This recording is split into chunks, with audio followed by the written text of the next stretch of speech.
And welcome to ND Social. This is the podcast where I, Dylan Yeager, and Michael Huntington interview independent filmmakers. Our guests come to the show to share with you, the audience, how they started in their filmmaking career, and maybe, just maybe, we get to learn a little bit more about them on a deeper and more personal level, because that's always fun. So sit back, relax, and enjoy this special episode of ND Social. Our guest today is an award-winning director, writer, and producer. He's known for his action, adventure, drama, and horror screenplays and books. He is the director, writer, and producer of the films Run, Oliver Short, The Route, and Tea Party, with currently 2 films in post-production that the world is dying to watch. Those 2 films are On Top of the World and A Most Forgettable Man. The one, the only, Kevin Isaacson. Thank you. Did you need help? Cue the theme music.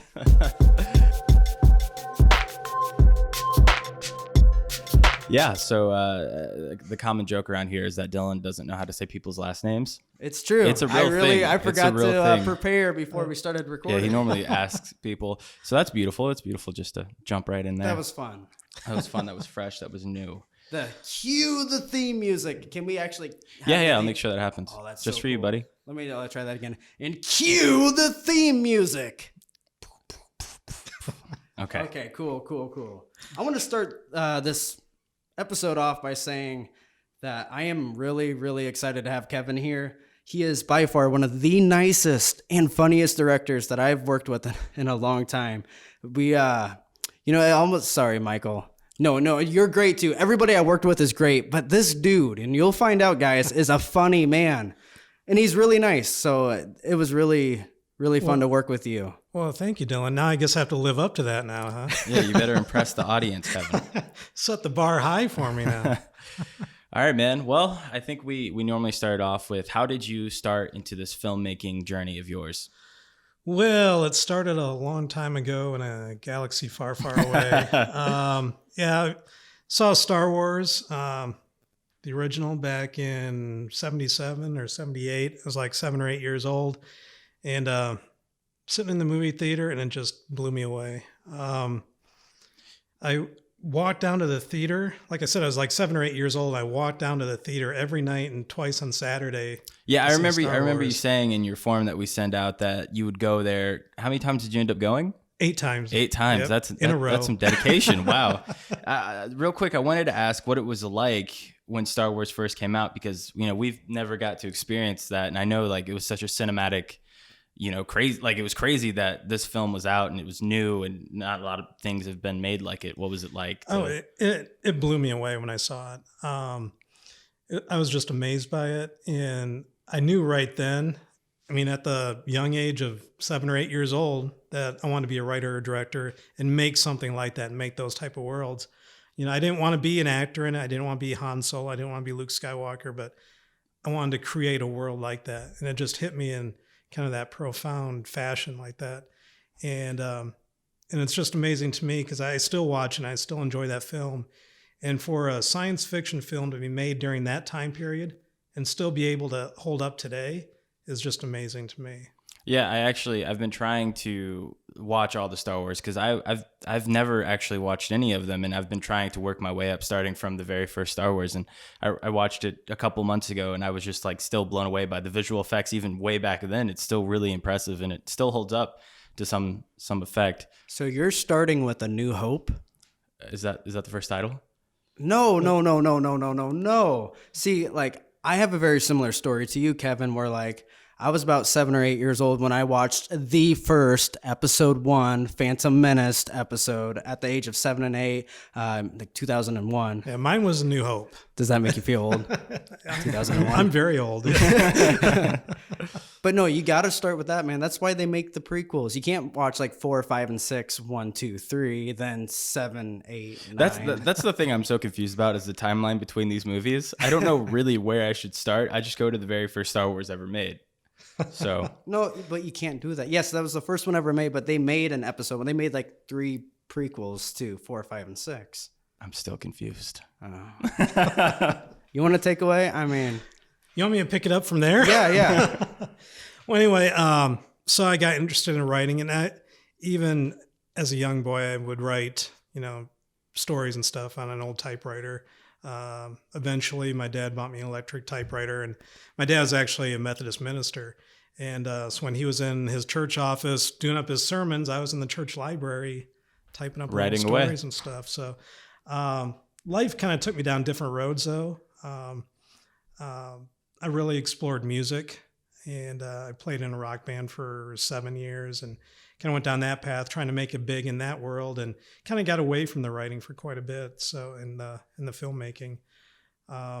When you were younger and you were writing those scripts, did you ever end up making like a short film on anything, or? We did. My dad actually bought me a Super 8 camera. It was color but no sound.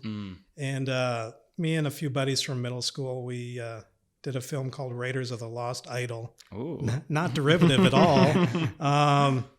And I'm sure we violated about 20 different copyright infringements, but it was fun. And but that was the only film we did. And I just kind of got away from it and got into music, and didn't get back to seriously writing until about 2008. And in 2008, was that the film Oliver Short? Is that the thing that you No. jumped back on? No? No. I actually I was just writing scripts, hoping to sell scripts. And I started that in 2008. And I actually used writing to kind of get me out of a dark period of my life during that time. And I was just writing stories, hoping to sell them. I wrote half-hour TV pilot for a small toy company for an animated pilot. And that kind of fell apart in pre-production. And I wrote a short script for a director out of Toronto, Canada. That fell apart in pre-production. And I did have one script get to the quarterfinalist round in Page International Screenwriting Awards. So just kind of little success writing, but I was getting frustrated and more frustrated. And I reached out to a buddy of mine, kind of venting and saying, well, none of this stuff is going to get made, kind of feeling sorry for myself. Mm-hmm. I'm just writing this stuff. It's never going to be seen by anyone. And he goes, just start making the films yourself. And that was in 2017. And so that's when okay, yeah. And jumped right into it. And that's when I did Oliver Short. Oh, okay. Wow. And I just want to talk about Oliver Short. It's such a cool short film, man. Well, thank you. What did you guys shoot it on? That was actually a Canon T6i. Really? Yep. Wow. I was watching it and I was like, man, what was the shot? It's so like well colored and shot well. Well, and thank you. Yeah. Were you the DP for that, or was that your? I shot all of it. Well, you did great. Funny story is I bought the camera from my son right before we filmed that, because he was actually doing wildlife videos and stuff. Mm-hmm. He's a big hunter, fisherman, and so I bought the camera from him, and I was still learning how to use it on the first night of shooting. I was still like calling him up. Okay, how do you turn this on? How do you change this? Wow. So we jumped right in. And your team is made up of two other guys, and you guys go way back. Yeah, yes, we do. Way back around the hair metal times. Yep. So these were the guys that you had the band with. Yeah. Oh, it's cool that you were able to like have Three that connection Musketeers. With Those three dudes, man. Was that the band name? No. Oh, But okay. working with those three guys, I had the time of my life. I literally felt like I was making a movie for the Three Stooges. Well, for the people that don't know, what film were you working on? A Most Forgettable Man. And then I know we talked briefly on this is kind of like your first comedy. Yeah, right? When you for say film. I started off as a comedy actor Mm-hmm. in theater, and then when I got into the film world, I got typecasted for a lot of these dark roles. So it was really nice playing Howard in your film. But your two buddies, were you guys friends in high school? No, we met about 91. We met to form the band Machine Gun Kelly. And yeah, Machine Gun Kelly? Yep. Like the rapper? yeah. Not the rapper. No. Wow. What? This whole he time I stole was your listening. Before stuff. the rapper. He stole your stuff. That's right. Wow. That's insane. This whole time I was listening to MGK thinking that was you. Yeah. You're telling me you're not MGK? No. Oh, sure. No, we were before that. Now we played together from 91 to 97. Hard rock band. Played like Aerosmith and Van Halen and Metallica. So was it like a cover band type of thing, or did you guys write originals as well? We played a lot of covers, but we did write and record 2 CDs as well. Oh, sweet. So yeah, Mike Godfrey, he works with me on the films now. He was the lead singer, and Frank Boyd was the bass player in the band. So do you guys produce your own your own music? Do you guys do original scores for your films? We haven't. intentionally. In Oliver's short, we snuck one of our songs in. There's a scene where Oliver's driving a car and the car radio's playing, and the song playing on the radio is one of our songs. Gotcha. And then in Run, there's a fight scene in an alley, and the music playing behind that is actually one of our songs off of our second CD. Okay. So Okay. we sneak them in. Frank, When you can. Frank really likes to get them in there. And can you share with everyone the name of your group? It was Machine Gun Kelly. Oh, no, your the- film group. Oh, the film group. I Like Ike Films. I like Ike so- Films. That's such a cool name, too. Who came up with that? Yeah. I came up with it. It was Ike is my nickname. Okay. In junior high, my junior high football coach. We had three guys on the right side of the line. There was a Mike, and then Kevin. So he goes, well, Isaacson, Ike. So it's Mike, and Ike. Oh. And so Ike stuck with me. And so when I started up the film, I like the logo and I like the name. I think it's kind of catchy. So did you guys all have share the same passion for filmmaking, or did you just kind of throw that out there one day? Or how did? Yeah, I had all these questions, but we were so busy filming when I was with you last. I kind of drug him into it, kicking and screaming, I think.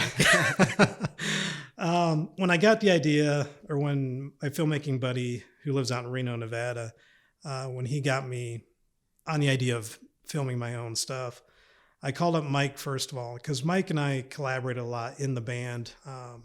He would write a lot of the lyrics, I'd write a lot of the music, and some of our best material was the stuff we worked together on. So I knew creatively I wanted to work with him again. And he's straight out honest with me. He's one of my best friends. He's like a brother to me. So he'll tell me, if it's crap or if it's good or whatever. He'll be brutally honest with me, and which is good. And so I called him up first, and he said, yeah, he goes, I'll help out. He goes, I'll do whatever you need me to do. And he just kind of jumped in. And Frank has kind of harbored feelings of acting since he was a kid. And I didn't know that. But when I called him up to help on this project, he kind of told me about that and kind of said, what some of his dreams were. And he really would like to become an actor. And so he kind of took over the acting role in the film. So, and in Oliver's short, we actually also got our drummer from Machine Gun Kelly. He actually had a small part in the film as well. So you have this short film. I can't remember the name. It's it's like two guys that are like trashmen. Oh, The Route. Yeah, The Route. Yes, I watched that today. I just couldn't remember the name. Was that one of your buddies in there? That was both of them. That was both of them. That was Frank okay. and Mike. Well, they did great. They did great. That was also a really cool short film. Did you end up doing any festival submissions with that? Not that one. We just put that one out on YouTube. Okay. I guess we did enter it in one that we're still waiting to hear back from. But the thing we found out was trying to promote these films at festivals gets really expensive really quickly. Yeah. Film Freeway makes it way too easy to enter these. Yeah. I'd be going through, that's just click and... Yeah, I don't even know how you would have done it before Film Freeway. I've only submitted stuff through Film Freeway. I wouldn't even know where to begin to submit stuff. So Film Freeway has been a huge resource for a lot of filmmakers for sure. Yeah, that's all we've done is through Film Freeway. But yeah, it's way too easy and spend a lot of money really quick. Yeah. Add to cart, add to cart, Yep, add to cart. add to cart, check out. And don't tell the wife. Right. So I kind of noticed that your movies have sort of a darker theme to them. What kind of inspires you to kind of create that darker world? Quentin Tarantino. Quentin Tarantino? Is he your inspiration in terms of the director? I am a huge Tarantino fan. Then real quick, let me ask you, how did you feel about Once Upon a Time in Hollywood? Have you seen it? Yep. Did you like it? It's one of my favorite films. Really? Yeah. I had such different opinions. Have you seen it yet? I have not. No. Oh, okay. Well, I won't spoil anything. Spoiler free. I've watched some really cool videos with Leonardo DiCaprio, and what I saw the looked acting intense. is phenomenal. Yeah, I mean, man. The Oscar acting is definitely coming his way from what I've seen. Leonardo was great in it. Yeah, I mean, everyone was. He was like so an actor good. playing an actor playing an actor. That's this and he's having this mental breakdown, and all three kind of characters kind of bleed through it. I thought think that was insane. I went into it expecting something a little different, not knowing a lot about Quentin Tarantino and his writing and stuff like that. So for me, it was a little, I don't want to say boring, but it definitely was a long movie. And I know that Quentin does that type of thing, right, where he'll kind of make a slow burn type of film. So Quentin Tarantino kind of inspired you to make this. Yeah. What I liked about Once Upon a Time in Hollywood, I mean, the acting stood out. Oh, yeah. But it was a different style for him. It wasn't the bloody, violent style, Right. but there's still a lot of dramatic tension. That's what I really like about Tarantino. I didn't really get into Pulp Fiction. I have never even watched Pulp Fiction yet, though. So I watched it. That one really didn't hook me. That's like a cult classic now, right? Yeah, everyone loves that film. I need to get into that. But it was actually Inglourious Bastards. I really love that one. And what really sold me on Tarantino was watching that opening scene from Inglourious Bastards. And he broke like every rule that you hear about, you know, all these fictional rules out there. But he broke like every one of them. And I watched that scene and he just held the tension. And I looked at my watch, you know, when that scene ended. I go, that was about 20 minutes of a dialogue scene. And it just captivated me all the way through. And then I love Django Unchained too. Oh, yes, dude. Have you seen that movie? That That is is like pieces. my favorite movie. I guess I don't want to say. Can we really be friends anymore, Dylan? I don't want to say I dislike his work, but I don't think anything's ever really came out that really like made me want to see it. But I've never sat through a whole one of his movies either. So maybe that would change if I watched it. But there's just like Inglourious Bastards, like I like nothing about it sounds appealing to me. What was that movie? I don't know if he directed it. It's like the two brothers that go to a bar and they're vampires or vampires or something, and they're Dawn of the Dead or Dusk Till Dawn or something. From Dusk Till Dawn, is that it? Yeah. Did Quentin Tarantino direct that? Was that his? I know he acted in it with George Clooney, right? I think he did direct it because I I'm not remember sure. seeing something online Now about I'm that, and drawing I a did blank. see that. I would have to check. I saw that movie when I was a kid, and I remember there was some naughty stuff in it. that is true. Strippers, I'm pretty sure. That's like the first movie I think that ever that I seen of Quentin Tarantino, and it was like still one holds up, still one of my favorite movies for sure. Yeah. You know, to be quite honest, though, my wife, she's not a huge Tarantino fan. She goes, I tolerate it because I know you like it so much, but she did come out of Once Upon a Time in Hollywood really liking that one. So yeah, so I don't know. I liked parts of it, but other parts I was like, what the hell's going on? Yeah. But overall, it was good. It was a good movie for sure. But back to your original question was, Right. where did I kind of get that dark side? I mean, a lot of it came from Tarantino, but I also like the twists of like the old Twilight Zone shows. If you watch Tea Party, that's very much That's Twilight also another film I Zone. want to talk about.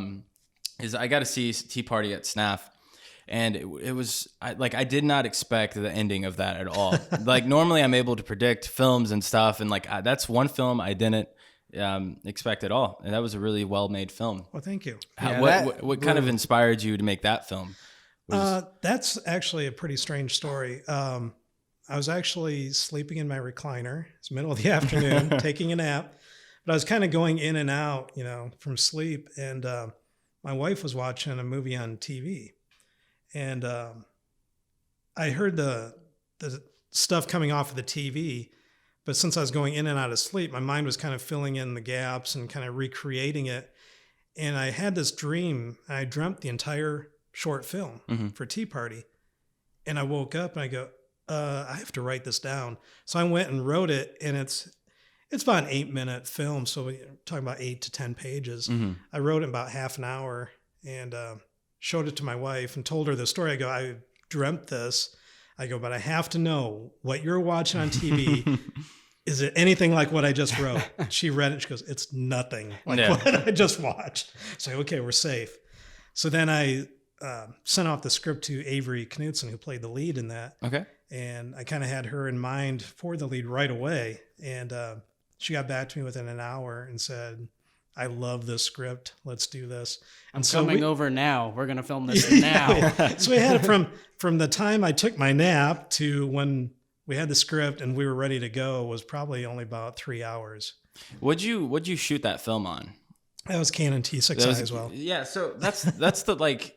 So like when you see like when it opens up, like the camera quality isn't like the greatest in the world and stuff like that, but like a lot of times you'll get into like short films and like they might not have the greatest quality and like people like shy away if they don't have a great camera, but like your film really shows out. Like it might not be the greatest camera quality, but the story is like what matters. And like it was one of the best films I saw at SNAF, and like, you know, people were shooting on reds and stuff like that. So like that's really cool that you were able to like have such a compelling story that like, you know. That's all you need is a good story, though. And I'm that way. I'm a nerd. I play video games, and like some of the best video games I ever played had the shittiest graphics. that's true.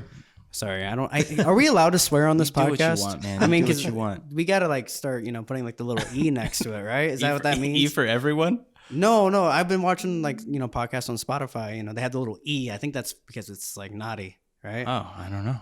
I could be wrong. Anywho, yes, Tea Party. When we watched that at Snap, like I was excited because was I already casted in? I was, yeah, because I brought it up at Snap during a Q&A that I was working with you. Because we talked about, Okay. yeah, so I think I was just casted. So I was super excited to watch your work because I haven't seen anything yet at that point. Oh, was that the first time seeing Tea Party as well? Anything he's ever done. Yeah, the first time seeing Tea Party, and I was just like blown away. Like, oh my gosh. Well, thank It's you. probably, one of my favorite things I've seen Thanks. come out of Iowa in a long time. Well, it's, I knew going in and seeing it that probably the camera quality wasn't up to a red or whatever. Right. But it's also, you don't have a lot of money. Yeah, so yeah. You do what you can. And like you said, story is king. Yeah, story And- always matters, and I truly think that your film really shows that. Is like the story is like what it really matters. So Well, thank you. That's we like to focus on that. We do work hard on making sure it's a good story. yeah, definitely. So I kind of wanted to know. So you've made all these films and stuff. Has there ever been a point in your filmmaking career where you've kind of have lost inspiration or lost wanting? Have you ever not wanted to finish something because you've lost inspiration? And how do you fight that? Well, I have a lot of scripts on my laptop that are not finished because of that. Because you get through it and something just isn't clicking with the story anymore. And I don't delete anything, but I set it aside. Sometimes I go back to it. Sometimes I don't. Once we start filming, you're beyond the point of return. We just push through it. And so far I've liked everything that we've completed. But I will say there are a lot of days where, I'm not inspired. And, I'll go through a day going, everything I write is crap. And everything I've filmed is crap. And, you get kind of in that down phase, and it's kind of that emotional roller coaster. And that's where I also fall back on Mike and Frank is that, I get a hold of them and go, guys, man. Hey, man, I'm this bummed sucks. out today. And they go, no, everything is great. And I go, everything I write is horrible. And you go, don't throw it out. Just wait a couple days and then come back to it and look at it again. Well, you, having that feeling about everything you do is horrible and stuff. I mean, I think everybody kind of goes through that, but obviously it's not, because you won an IMPA award, Iowa Motion Picture Association award for Oliver Short. You got the Award of Excellence, which is the biggest award that you can win out of Iowa. So obviously, your stuff ain't crap, bro. We must be doing something right. Did that personally give you a big confidence boost when you won that award? It's a validation that we're on the right track. I'm not big into making arts competitive. Going back to the band days, we played a Battle of the Bands one time, and we did win the Battle of the Bands, but I felt like crap afterwards. It wasn't rewarding. It was, why are we turning art into a competition? But then also there is a competitive element to filmmaking because only so many films can get into festivals, only so many actors can get roles, and there is an element of competition there.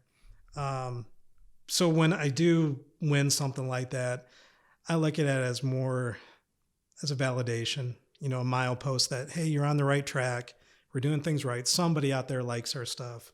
And that is nice. So definitely. And I feel exactly the same way as you about the whole getting the awards and stuff. I don't do it for the awards. I do it because it makes me happy. But when I won the Award of Excellence for Best Actor for my leading role in Morris in 2018, I was going through a lot. I watched some films that have been released. I'm like, oh, this is crap. Or I'm not really not a whole lot of people are talking about it. Do people even really like what I do? So when I won that award, I've never won anything for my acting. I have only had family and some close friends say dude, you're good at acting. But when I won this award, I'm like, it was a big thank you. This is what I needed to keep going.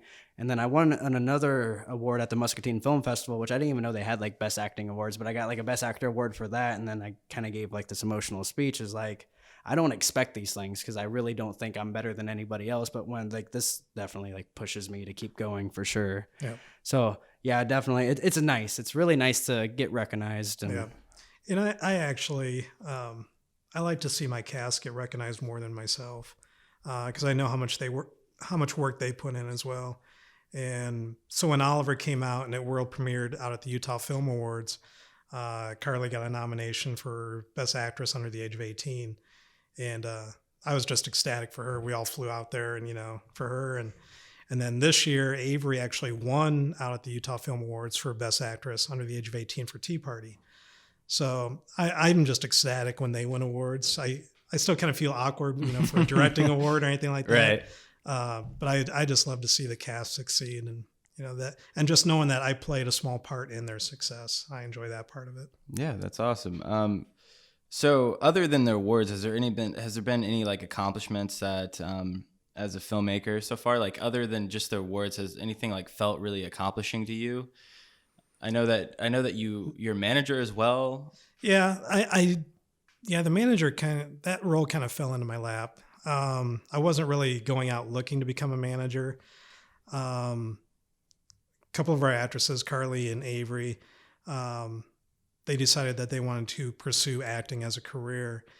And I was kind of looking for a manager for them. And after a little while, then their parents actually came back to me and asked, hey, would you just stay on as their manager? The girls want you to stay on, mainly because of trust. They trusted me. They knew that I knew something about the business. I'm no expert, but I know a few of the ins and outs. So what would the day-to-day be like for someone who's managing acting talent? Are you like constantly trying to get them roles? Like, how do you set up that for them? When they still lived in Iowa, they both just recently moved to New York, but when they were still in Iowa, I was going out and kind of looking for roles for them. But at the same time, I was sending out emails to agents, and managers and agents kind of differ. Managers are more of a career builder, kind of a consultant along their way. What roles should they take? What kind of script should they be looking for? The talent agent is actually the one that would be going out getting the auditions and everything like that. So I did help Carly get an agent in New York. She actually signed with Affinity Artists Agency out of New York. And we're still working on getting an agent for Avery out there. So we have some leads, but still talking to people, and hopefully we'll get her lined up with somebody here soon. Yeah, so rumor has it that you're going to start being my manager, right? You're putting you on blast. We can't edit this out. Put me on the spot. No, it's all right, man. It's all right. I understand. We'll be talking. We'll be talking. And I mentioned this to Dylan too, is I would really like to manage Dylan. He's an extraordinary talent and an awesome guy on top of that. I don't like where this is going. There's a butt coming. Waiting for the butt. But like I said, I wasn't really looking to get into the managerial role, so I'm still kind of trying to balance the time. Well, that I imagine it's probably pretty hard to like kind of live your life while also trying to manage someone else to try to get them their success. Yeah, the managing, and then I'm also writing still and filming. Do you edit as well? I did edit our feature. Oh, okay. We could talk about that in here in a little bit. Yeah. So that's kind of a story of its own, but yeah, it's trying to balance everything. And, I'm married, our 3 kids are grown and out of the house, but, we still have family and grandkids. And so still trying to balance the personal life and trying to start my career while helping other people get their career started. I do manage 2 other people. I manage Frank Boyd as well. And then I just agreed with Catherine Goebel just about a month ago. And she was in our short film that's in post-production right now, On Top of the World. So, and she was in Tea Party as well. Oh, really? Yeah, she played one of the supporting roles for okay, gotcha. young ladies at the table. So yeah, and then the other film in post-production is the one you and I worked on, A Most Forgettable Man. So yeah, how did you come up with that script? It's crazy. That story is actually Frank's. Is it really? Okay. Yeah, he actually came up with the story idea, and I always give Frank a hard time because he'll give me all these story ideas, but he never writes anything down. So he just tells me, and I'm supposed to remember it. Frank, we were still waiting for that outline from you. But anyway, So he gave me the story idea, and as I was writing it, I go, it's a good story, but there's something missing. And so I kind of took his story and ran with it and kind of gave it, Your own my secret own sauce. tweaks. Yeah. threw in a little bit of this, a little bit of that. Yeah, it's a different story. It's about a man, that most forgettable man. And it's definitely something that you haven't done, right? Like in terms of directing, have you directed a lot of comedy, or is this something that's like, you're kind of experiencing? This is kind of the first big comedy. The route was kind of a dark comedy, but this was the first true comedy. Is it like a slapstick comedy? Is it like in your face, or is it like a mockumentary? Like, how would you classify it in its genre? At some point, we kind of just went off script. Improvisation. It's a little bit of everything, I think. It's a little bit of everything. Here's a little key behind it. It's kind of like a silent movie. Okay. It's a silent movie with a narrator and stuff. But going back to what we have at our disposal for equipment, and we're going to all these festivals, seeing all these films, like you were saying, they were shot on Reds or Aries or whatever, Alexas. And we're comparing, as filmmakers, Frank, Mike, and myself, we start comparing the picture quality because we've seen the stories so many times that we start comparing other things. Again, we're not holding up to them, visually or color-wise or whatever. And so we came back to do this story, and I got the script done, and I was looking at the story. I go, two of the things that ruin films at festivals for me are sound and color.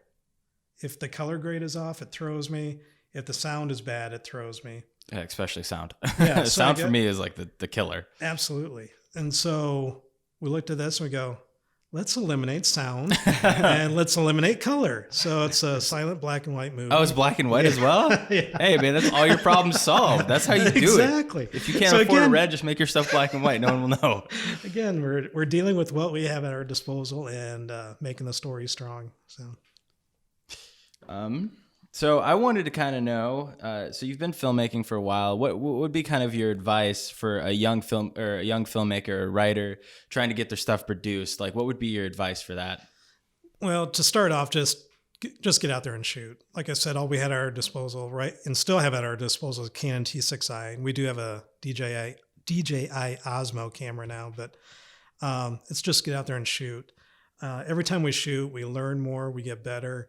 And you just have to get out there and do it. Jump in the water. You're never going to be ready to do it. So just start and you'll learn along the way. And like every film that you do, you learn something new. It's always a learning experience and you're just trying to climb that ladder. And one major thing for young filmmakers especially is when you're at these film festivals is network. Talk to people. Don't sit off in your corner acting like, well, I have a film here at this film festival. I'm a big star now. Right. People come to me. No, go out and introduce yourself to people, talk to people. When we went out to Utah, there was a gentleman, we saw his film and he was standing out in the lobby. And so we just went up and talked to him. And it turns out he was a former production executive for Quentin Tarantino. Wow. So I was like, and we just met him, just by going up and talking to him. So yeah. we got a few Tarantino stories out of him, but you never know until you go talk to people. And I've noticed the more you put out into the world, the more you'll get back. Mm-hmm. So if you're out there, if you never tell anybody you're a filmmaker, you're never going to get help from anybody. But I'm not shy about going up to people and saying, yeah, I'm a filmmaker and yeah, we're making this movie, and I'll tell people about it. All of a sudden you'll find out, hey, I have a cousin that's an editor. I have a cousin that does sound, or I have a daughter that wants to act in one of your movies. And you start finding all these other people because you put out into the world that this is what you do. This is what I do. So, man, this is why I love you, Kevin. I'm pretty sure I like and share everything you post on Facebook. We just think alike. Do you believe in it sounds like you believe in the law of attraction. Yeah, I'm a strong believer. That's my religion. That's what I live by 24/7. So, and it's so true. It's so true. And I kind of do this. I did the same thing at some point in my life. I mean, I'm not living in Hollywood. I'm not rolling in dough, doing this film gig that I'm doing. But that doesn't stop me from telling people, like, that's who I am. I'm an actor. And like when people meet me for the first time, like, oh yeah, so what do you do? Or who are you? And I'm an actor. like, because how I pay the bills is my business. That's not who I want to be known as. Right. You know, I am an actor. Kevin, you are Dylan's a really a director. stripper is what he's saying. He doesn't want people to know. You're a stripper, right? Just And tell that ends everyone, this man. episode of Exposed. But no, sure, like, you know, it's like you said, what you put out into the world is how much you take back, and you know, yeah, everybody knows me as an actor, and that's all that's important. And you know, Michael, well, you are a filmmaker, editor. That's all you do, man. That's all I do. Yeah. Well, something you said there though, that you're in Iowa, and that's a big thing. You know, you hear it all the time, is how can you be a filmmaker in Iowa?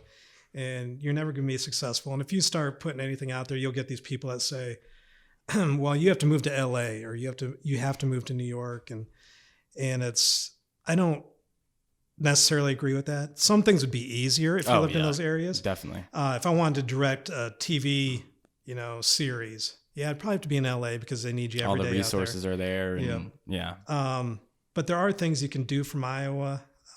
Feature films, you can film anywhere. The producers I've been talking to on a bigger level, very few of them have actually been in LA. They've been in Oregon or Alabama or wherever. I had talked to one in Ireland. So they're kind of all over for feature films. The way I see it is, here are my circumstances. I have a nice house that I love. I have family here. I have grandkids here. I have nice property. I like living where I live, but I still like filmmaking. So now I have the choice. If people come up to me and say, well, you can't be a filmmaker in Iowa. What am I just going to say? Well, I want to live here, so I guess I'll just pack up my filmmaking ideas and put them away, and I'll just do what I don't want to do, Yeah. I live within, what are my circumstances? So I live in Iowa. This is where I want to be, but I want to be a filmmaker. So now I have to get creative and, okay, how do I accomplish that then? I believe it's possible. It may be tougher. I won't deny that, but I do believe it's possible, and I'm going to fight to do that. And you have to get creative, but that's what we are. We're filmmakers. We should be creative in figuring these things out and how to make these things possible. So if the opportunity were to ever arise, would you take a big directing role in LA? Would you uproot yourself to do that, or would you try to remain here in Iowa? I would try to remain here in Iowa. My wife and I have actually had long discussions about that. Mm-hmm. I have no problem flying out there. I've flown out there quite a bit, actually. I've just flew out there in June to meet with some producers on a project that I'm working on. I have no aversion to flying and traveling. Would I want to live in LA permanently? Probably not. Yeah. But if I had to spend a couple months out there, I could probably do that. But it's, I don't think I want to uproot to do that. Yeah, definitely. I think it can be done from here. I told Sam when I make my first million with my acting gig that I would have a house in LA and a house in Iowa. Oh, okay. That my houses. house would be when I'm working in LA. Right. And then when I'm not working, take a few months off. Whatever. I'm rolling in dough. I might take a couple of years. It doesn't matter. Definitely. Fight me. But my family, our home would always be in Iowa. I mean, that's where all our family is. My kids, grandparents. I couldn't move the whole family out of state. #Iowa rules. So I wanted to kind of talk about your feature film. I know that we haven't talked too much about that. What has it been like to direct a feature? Because you've only done shorts at this time, right? We did the 3 shorts, and then we jumped into the feature. How much of a different process is that? Like planning and pre-production and casting and like a lot different. Yeah, it was. The scheduling was tough because all of our cast and crew are volunteer. None of us are getting paid for this. So trying to schedule out a feature shoot was tough. And what would you recommend? Because like I am just kind of struggling with because I'm in the process of trying to write a feature, and I'm like, do I really want to do it every weekend? Like I would love to just be able to do 5 days of just straight filming, but a lot of people are volunteering, so it'd be hard for people to not go to work that day to be on a set for free. And we did all of ours on weekends. On weekends, we did have some. We had a couple weeknights, I guess, but the majority of it was on weekends. And it was just a matter of, okay, which scenes can we shoot? We have these people available at these times. And you just jump around in the script and shoot what you need. This was pretty much insane. But we actually started shooting the feature while we were still shooting the shorts. Oh my gosh. So we had, I bet your brain was fried. yeah, we had 2 shorts going and the feature all at one time. Oh my. And how long did it take you to film that feature? A couple months or? From the time that it was an action feature, so we had. Would that be Run? Is that the it's Run? called Run. Gotcha. Carly Neal, Avery Knudsen, Mia Godfrey, Jacob Foster. Those are kind of our lead characters who did a lot of the fighting. Michael Godfrey also did a lot of the fighting. They started training in November of 2018 with Johnny Martin, who does coaches like MMA fighters and has his own karate place in Mason City. And from the time they started training, it was 1 year till we finished the film. They started training in November 2018. We started filming in February of 2009. Wait a minute. 1 year off here. They started training in November of 2017. Gotcha. We started filming in 2018 in February. And we finished editing, I guess it would have been New Year's Eve 2018. I finished editing. And like, is it now in the process of like festival runs? Is that what? Yeah, where it's we're at sending right now? out to festivals right now. Gotcha. Was there any special effects in it? Like any visual effects? Like We had the muzzle flashes. And, did you guys do that? Like, did you outsource an editor for that or? Nicholas Schnell, who actually edited our short films, he did the special effects editing in the feature. He actually goes to Dordt College right now. So the short films we were doing long distance. I would send him the scenes and he would put them together and then send them back. And I would put notes together on what I wanted changed. And we were kind of doing that long distance. When we started editing the feature, we knew that wasn't going to work. It's just, there was way too much footage. Does he edit through Premiere? Yeah. We both edit through Premiere so we can share files and stuff. But so the feature, I did all the actual editing, and then he came in and did all the special effects. There are some blood effects in there and muzzle flashes, and so he took care of all of that for us. So, and then like directing and action, I've recently kind of did a small action scene and stuff like that. Is Run like a majority of action and stuff like that? I know you have like a small trailer, right? We have a short trailer out on YouTube. It's a good combination of both. It kind of ranges from the touching, dramatic scenes to intense the fighting girls stuff. just fighting, and we're blowing stuff up. Oh wow! We got a fireworks company.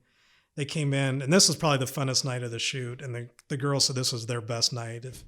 We were out in this cornfield after it had been harvested, so it was just dirt and they walk up over this hill, and the fireworks company blew all this stuff up right behind them. We got this wall of flame, and it was kind of, the 80s film cliche, which is what we were kind of going for. Yeah. That was our inspiration for it. Hey man, explosions are cool. You Yeah, can never go wrong with explosions. Anytime you blow something up, it's cool. It's cool. So do it. Explode everything. Yeah, so cliche, whatever. I'm going to blow stuff up. So. So, unfortunately, I think we're getting close to time. We might even went over a little. Wow, We were just having so already? much fun. I know. It goes by so quick. This is But I awesome. do have one last question here. Let's see. Okay, yeah. So you've worked with a lot of actors. And what's that? So I just kind of wanted to know who was your favorite actor you've worked with? That's a blunt question. You know who to say. I'm taking the fifth on that. Well then. They're all my favorites. They're kind of like. All right, so that's the end of our episode, guys. So they're like children. You can't they're pick the all favorite like, one. They're all like my kids, so they're all my favorites. So we've been ending the episode where we'll have our guests kind of give words of inspiration. Is there anything that you'd like to, end this off with? There's a little Kevin listening right now. We're in this weird time Watching loop. Star Wars. Watching Star Wars, and he's 1977. all of a sudden, like the Jedi spirit kind of you forms in front of little you, and you're going to give him this big inspiration. You got to believe in yourself, and you got to have confidence in yourself. There was a point in time where I wasn't confident in my abilities either. So, we all go through that phase, but you really have to believe in your dream, and you have to chase it with all of your heart. And and don't listen to the naysayers. There's people that will be cutting you down all the time. And I was told this. I coached softball for 17 years, and I had a lot of players with self-confidence issues, and they'd always say, I can't do it. I can't do it. And what I would tell them is, you have all these other people telling you what you can't do. Don't be that person too. You're the one fighting for yourself. And so when you go out there to make a film or write a script, you got to believe in yourself and tell yourself constantly that you can do it. Can't's a word that we don't say. And be patient. I have found that the entertainment industry is about as slow as government work. You have to be patient. And what I use as inspiration is, there's some saying out there, and I can't recall it right offhand, but like a lot of people give up when they're so close to crossing the goal line and reaching their dream. And so every time I feel down and I feel like, man, I can't go on any further, I think about that and think, you know what? What if my success is right around the next corner and I gave up now? You know, how could I look myself in the face in the mirror if I did that? So keep thinking that you're close to your goals and your dreams. And, we have several projects, big projects that we're one yes away to our lives changing completely. And, those are tough yeses to get, but when you're always that close, you're always one yes away from changing your life. So just keep after it. That was beautiful. That was amazing. You wrote some books too, so you should actually write that down and make that up into a poster. Everything you just said, all of that, and I will just put it up on my wall because that was absolutely beautiful. It'll have to be really tiny print.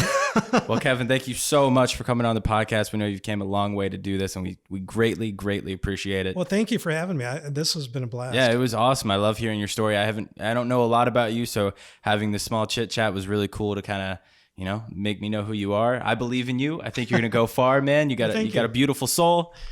And yeah. Well, and thank you everybody who's tuned into today's episode. May the force be with you.